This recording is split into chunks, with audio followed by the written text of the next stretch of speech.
فأنا ناصح لإخواني بالصدع بالحق تبيض وجوههم. السكوت في مسألة الحزبية يضرها، فاصدع بما تؤمر وأعرض عن المشركين.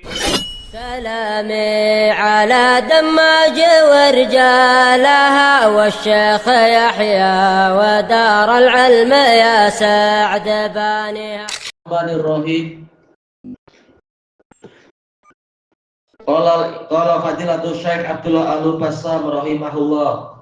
Amal masyhuru minal madhab, adapun yang terkenal dari madhab Hanabilah adalah fa'innahu la yu'azzar bil mal.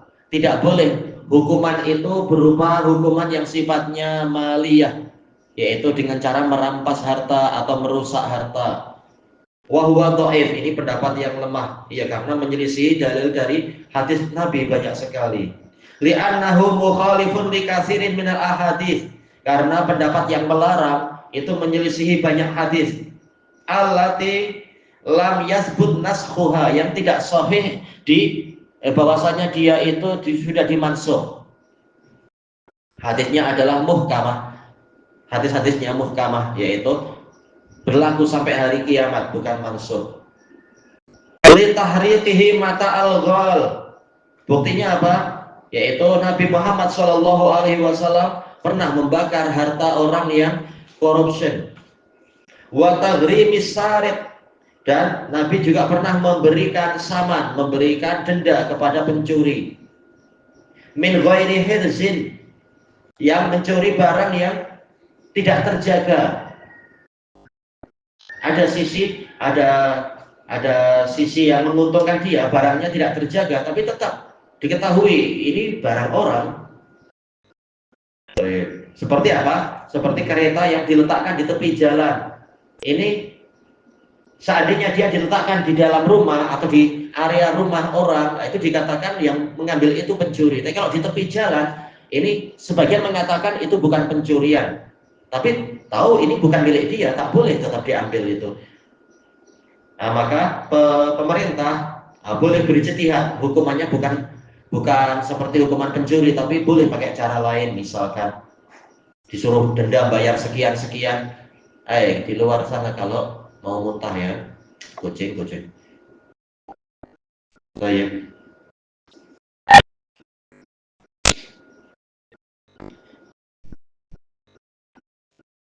Ini yang dikatakan apa? Ya, min ghairi hirs, barang yang tidak tersimpan. Mungkin orangnya lupa, tergesa-gesa. Tapi tetap kalau ada orang tahu ini barang milik seseorang, tak boleh dia mengambilnya. Toyib, di'fa ma sarok, yaitu apa?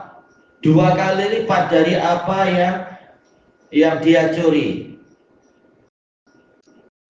Wa taghrimi janin alal luqatah qimataha marratain, karena juga Nabi pernah memberikan saman, denda terhadap orang yang menganiaya, orang yang berbuat jinayah terhadap barang temuan.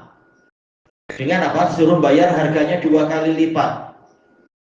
Wa ghairi dzalika, yang selain itu, Ibnu Qayyim di dalam kitab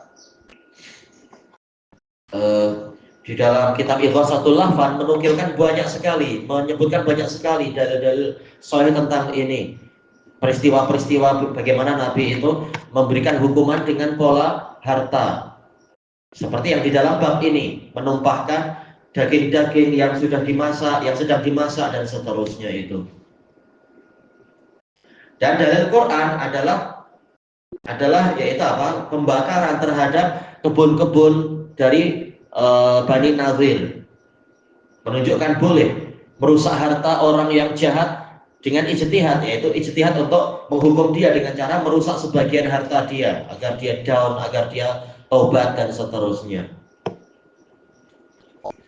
Terutamanya adalah kalau diketahui pelaku kejahatan ini dia sangat sayang pada hartanya. Nah, kalau biar dia taubat, biar dia tak lagi mengulang, maka apa dihukum dari sisi harta. Mungkin kalau dipukuli, saya sudah biasa dipukul, saya tak masalah. Tapi kalau saya akan ambil baju, janganlah. Jadi perlu dilihat apa yang boleh membuat dia jera, buat dia tobat. Kemudian Faedah yang berikutnya, yang al-khamisah, yang kelima, al-adl, adanya keadilan. La siyama fi mautini jihadil a'da wal kufar, terutama di dalam posisi dalam situasi memerangi para musuh dan orang-orang kafir. Li'annahu min asbabin nasr wal dhafar bil a'da, karena keadilan menjadi sebab pertolongan dan kemenangan terhadap musuh. Keadilan yang mana? Itu Nabi SAW melarang orang mengambil harta sesuka hatinya, harta ghanimah, tapi harus dibagi-bagi dengan adil oleh pemimpin peperangan itu. Wa Nabi SAW qasama bainahum, Nabi SAW membagi ghanimah di antara mereka. Faja'ala maqamal ba'ir asyaratan minal ghanam, beliau menjadikan seekor onta nilainya adalah 10 ekor kambing. Toyib. Ini di dalam masalah pembagian ghanimah ya, bukan dalam masalah zakat. Kalau masalah zakat yaitu apa? 7 ekor kambing. Tapi ini dalam masalah ghanimah lain urusannya, tak boleh dikiaskan, pembahasannya lain. Inilah yang rajih. Wa hadza taqdiru qimah, yaitu memperkirakan dari sisi hartanya. Falaisa fihi dalilun ala anal ba'ir yujzi'u an asyaratin minal ghanam fil udhiyah. Ayo, ini kalam yang bagus. Tidak ada di dalam hadis tadi dalil yang menunjukkan bahwasanya seekor unta itu sah untuk 10 kambing di dalam masalah penyembelihan, dalam masalah ibadah kurban, ibadah udhiyah. Baik. Tapi ini dilihat dari sisi ghanimah. Dilihat dari ini harganya sama. Adapun kalau masalah kurban ini lain. Walaupun boleh jadi lembu atau onta ini kali ini jenisnya sangat hebat, nilainya tinggi. Nilainya boleh jadi 12 ekor kambing atau lebih. Kita tidak sedang membahas nilai, karena ini ibadah khusus korban itu, sebagaimana masalah zakat. Jangan pakai ra'yu, oh ini dinilai pakai duit sajalah, beras nilainya sekian ringgit. Tak boleh, ini ibadah khusus. Adapun masalah ghanimah, memang ini pembahasannya adalah keadilan. Maka disetarakan, dilihat kadarnya. Sebagaimana orang ini masing-masing misalkan dapat duit, maka semuanya dapat duit dengan nilai yang setara kalau jasanya setara. Demikian pula masalah kambing dan unta, ini dilihat dari sisi kesetaraan kalau seperti itu, bukan ibadah khusus. Li'anna dzalika taqdirun marji'uhu syara'. Marji'uhu asy-syari', karena kalau masalah udhiyah ini ibadah khusus, ini adalah suatu penilaian yang tempat rujukannya adalah si pembuat syariat. Bukan sekedar angkanya berapa, nilai orang itu berapa, nilainya barang berapa. Wa hadza marji'uhul qimah. Adapun kalau masalah ghanimah, karena yang terpenting adalah kesetaraan dalam masalah upah, ini bahasa kasarnya, upah kah atau gaji atau tunjangan atau mungkin apa istilahnya,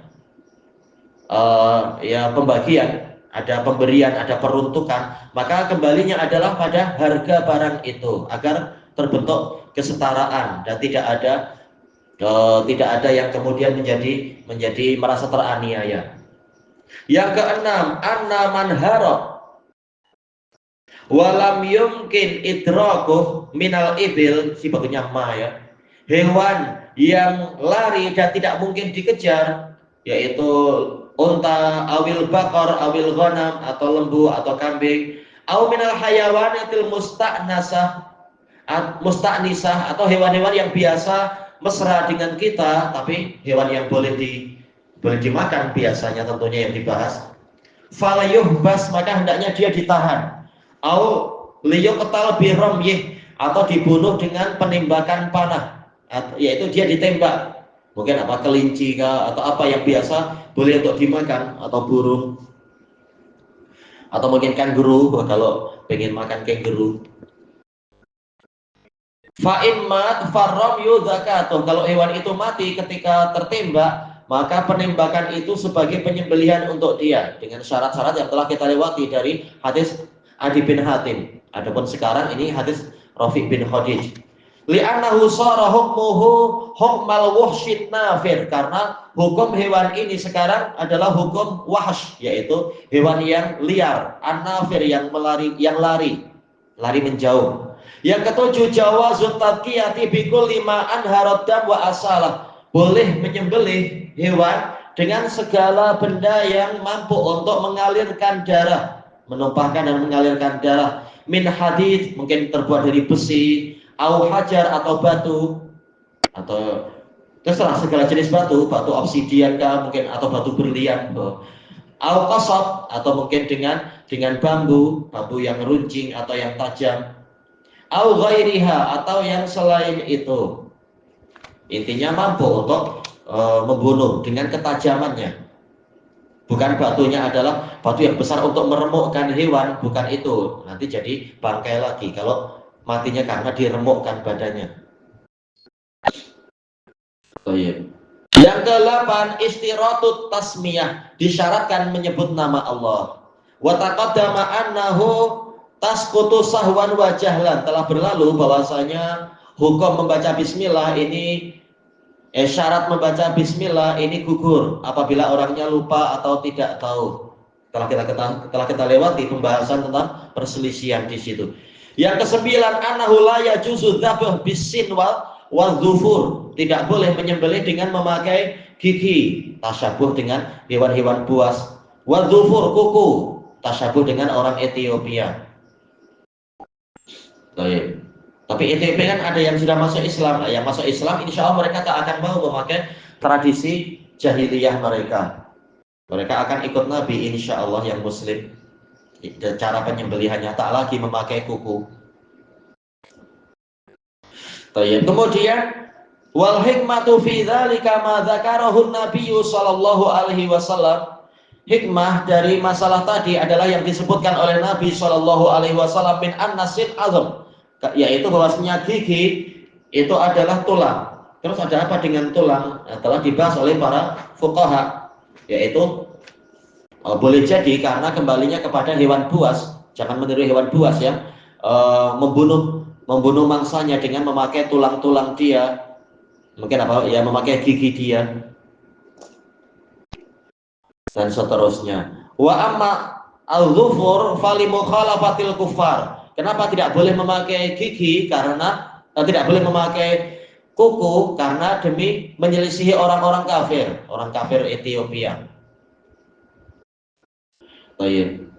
Lam yajuzi dzabhu bih, tak boleh menyembelih dengan itu. Gimana kalau orang kafir menyembelih memakai pisau? Tak masalah, Nabi sudah mencontohkan menyembelih memakai pisau sebagaimana dalam hadis Aisyah, sebagaimana juga di dalam hadis Syaddad bin Aus dan lain-lain. Tidak masalah itu. Intinya dia adalah mampu untuk menumpahkan darah dan bukan ciri khas orang kafir. Kemudian yang ke-10, min hadza ta'lil, dari alasan ini yufhamu annahu la yajuzu taqiyatu bi jami'il idham, tidak boleh menyembelih dengan memakai semua tulang, terserah tulang mana, walaupun tulangnya sudah diruncingkan, selama dia adalah tulang tidak boleh.